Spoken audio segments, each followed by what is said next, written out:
ሰላም ጤና ይስጥልን ክቡራን የዩቲዩብ ቤተሰቦች፣ የሰዓቱን አጫጭር መረጃዎች እየቀርብ ያለው እስከ ፍጻሜው አብራችሁን ቆዩ።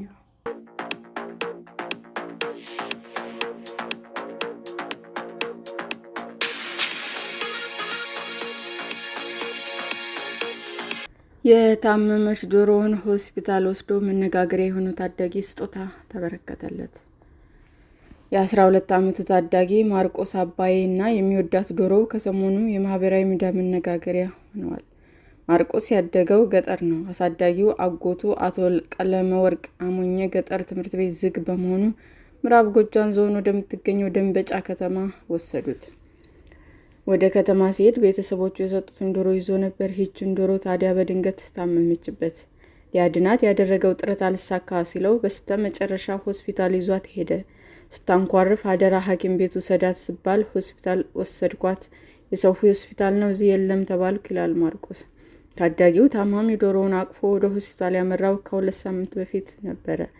የደንበጫ የመጀመሪያ ደረጃ ሆስፒታል ነርስ ኡመር ጫኔ ታዳጊውን ሲመለከቱ ቀድሞ የታያቸው ደግነቱ እንደሆነ ያስታውሳሉ። ነርሱ ኡመር ከስራ ወደ ቤት ሊሄዱ ሲሉ ነበር ማርቆስን የተመለከቱት። ዶሮዋ ታማበት እኛ ሆስፒታል መጣ። ሐኪም ቤት መሆኑን ብቻ ነው የተረዳው። ሆስፒታል ከመጣ በኋላ ብዙ ሰዎች ሲሳለቁበት ሲሞክሩ ነበር ይላሉ። ነርስ እንደመሆናቸው የልጁን ደግነት ከፊቱ ላይ መረዳት እንደቻሉ ይናገራሉ።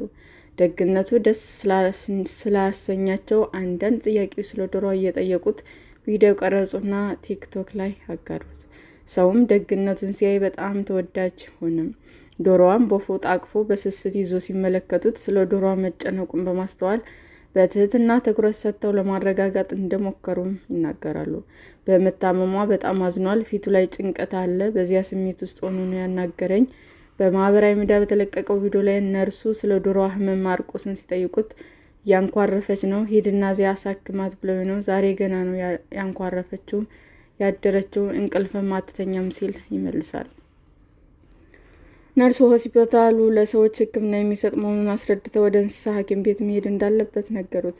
ማርቆስ ዶሮዋን ወደ እንስሳ ሐኪም ቤት እንዲወስድ እንደተነገረው ይገልጻል። አሁን ላይ ዶሮዋ እንደተሻላት ተናግሯል። አሳዳጊው አቶ ቀለመወርቅ የተፈጠረውን ነገር በጣም አስገራሚ፣ እንደ ህልምና እንደ ራዕይ ነው የታየኝ ይላሉ። ታዳጊው ይኖርበት ከነበረው ገጠር በቅርቡ ትምህርት እንዲማር ወደ ከተማ ይዘውት እንደመጡ ይናገራሉ። እሱም ዶሮዋን ይዤ ነው የሚሄደው አለ። ዶሮዋ ገጠር ሳለም ታማበት ነበር። አድኗት ይዟት ወደ ከተማ ከመጣ በኋላ በድጋሚ ታመመችበት። በድጋሚ ስትታመም ትምህርት ሁሉ እየተወ ዶሮዋን መንከባከብ ያዘ። ከተማ ወጥቶ ዶሮዋን ባለሙያዎች ጋር ቢወስድም አልድንለት እንዳለችው ይናገራሉ። ዶሮዬ አልዳነችም ብሎ አዝኖ ትምህርቱንም ምግቡንም አቋረጠ። መፍትሄ አድርጎ ያሰበው ዶሮዋን ሆስፒታል ይዞ መሄድ ነው። ሆስፒታል ሲባል እሱ ያሰበው ሰዎችን እንስሳትን የሚያክም አድርጎ ነው። ሁሉንም ማከም ማዳን የሚችል ሰው ነው የመሰለው ይላሉ። ዶሮ ልትሞት ስለሆነ ቀጥታ ሆስፒታል ወስጄ ነው ማዳን ያለብኝ ብሎ ሆስፒታል ወሰዳት። ይህ ሲሆን ቤተሰቡ አላወቀም ነበር፣ እኛም አልሰማንም ነበር። ሲወስዳትም የት እንደሄደ አናውቅም። 3-4 ቀን ቆይቶ ነው ከሚዲያ የሰማነው ይላሉ አቶ ቀለመወርቅ። ዶሮ ከቤተሰቡ እንደ ጎጆ መውጫ እንደተሰጠችው ይናገራሉ። ከሌላ ዶሮ ጋር ስትገናኝ ሁሉ የሚበሏት ነው የሚመስለው። በጣም ይወዳታል። ገጠር ሳለ ዶሮን ብቻ ሳይሆን ሌሎች እንስሳት የሚንከባከብ ነበር። ሲመሽ ደግሞ የጎረቤት ዶሮም ያስጠጋል። በአንድ ወቅት የጎረቤት ዶሮ ታማ ወድቃ ቤታቸው ወስዶ እንደሰጣቸው ያስታውሳሉ። እሱ በተቻለ ብለው ቢጠሏትም ነፍስ ስላገኘባት ሰጣቸው። የራሱን ዶሮም ከመጠን በላይ ይወዳታል ይላሉ። ከተሰጠው ምግብ ላይ ቀንሶ ፈትፍቶ በእጁ ይዞ ወይም በእቃ ላይ አድርጎ ያበላታል። ብዙውን ጊዜ አተኩሮ ያያታል። መሄጃውንም ይመለከታታል። እንዳትወድቅ ጉድጓድ ይደፍንላታል። ከተወሰነ ቦታ እንድታልፍም ይጠብቃታል። ከሌሎች ዶሮች ጋር እንዳትገናኝም እንደሚያቅባትም ይናገራሉ። ከዓይኑ አትለይም። ልቡ ያለው ትምህርቱና ዶሮዋ ላይ ነው። ትምህርት ላይ እንዲያተኩር ልብህን ከዶሮት ላይ አንሳ እለው ነበር። ማርቆስ ሆስፒታል ይዟት በሄደው ዶሮ በማህበራዊ ሚዲያ ታዋቂ ከመሆን አልፎ 100 ዶሮዎች ከነመኖው ሊሰጡት ቃል ተገብቶለታል። ቪዲዮው በማህበራዊ ሚዲያ ከተጋራ በኋላ በዶሮ እርባታ ዙሪያ የሚሰራው ትረስት አግሮ ኮንሰልቲንግ ኤንድ ፋርሚንግ 100 ዶሮዎች እንደሚሰጠው አስታውቋል። የተቋሙ መስራችና ምክትል ስራ አስኪያጅ ዶክተር አቡነ አንዳርጌ ለ3 ቀናት የማረፊያና ምግብ ወጪ ተሸፍኖ ስልጠና እንዲያገኝ እና የምስክር ወረቀት እንዲሰጠው ያደርጋል ብለዋል።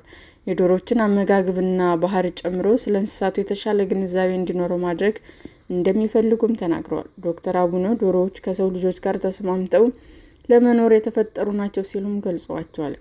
ከቀረብናቸው በሚገርም ሁኔታ ዶሮዎች በጣም መዝናናት ይችላሉ፣ የሚያወሩት መስማት ይችላሉ፣ ምላሽም ሊሰጡ ይችላሉ።